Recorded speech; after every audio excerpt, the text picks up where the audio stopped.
Hello, what's up? Biba Pits inyo mga idol at saka sa aking kagwapuhan. So ngayon panibagong video at tattoo na naman tayo mga idol. So yan, request ng ating client, no.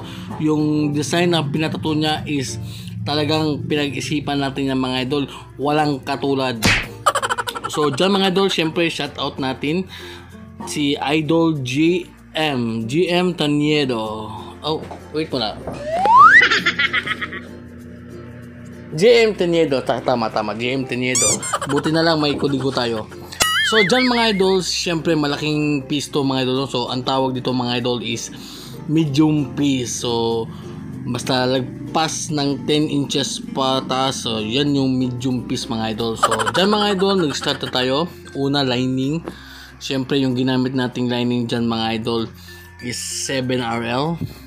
Tapos yung shading na ginamit natin dyan mga idol, dalawang klase lang mga idol, 11cm at saka yung aking favorito, you know, 17cm. So dyan yung ating paghagod dyan, dahan-dahan lang, no? Syempre yung ating voltage dyan, yung ginamit nating voltage dyan is 6.5 lang mga idol. So yun. At syempre maraming nagtatanong, no, there are a lot of people asking me to how much my pricing. Marami yung nagtatanong kung magkano yung tattoo ko, pero sabi ko mag-PM na lang kayo para dun lang tayo, kasi depende kasi sa design mga idol, no. So kaya yun, mag-PM na lang kayo para malaman nyo kung anong design at saka mabigyan ko kayo ng price, no. Yun. At syempre dyan mga idol, nagsishading na tayo dyan mga idol, dahan-dahan lang para hindi masaktan si client, diba? Syempre, sabi ng client natin, napakalayo pa ng pinanggalingan mga idol. Sabi niya, nag-message siya sa akin mga idol, tapos sabi niya, dito, sa'yo ako magpapatato idol kasi sobrang gwapo mo. Yun sabi niya mga idol. Syempre, at ako ay natuwa naman, no? At kaya talagang sabi ko, libre na yung tattoo mo. Yun, kaya yun, libre na.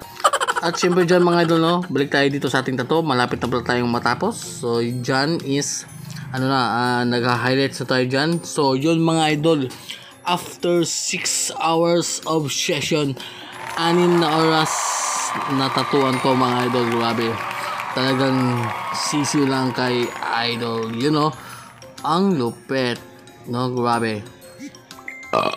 Excuse me. So yun mga idol, napakaganda mga idol. May nag-message pa, may nag-message, sabi I love you. So yun mga idol, ito na yung ating final, yung ating final design. Tapos you know, parang wala lang si parang hindi nasaktan, no. You know, shout out ni Idol GM Taniedo. So yun, at God bless, and siyempre Biba Pits Senyor Santo Niño.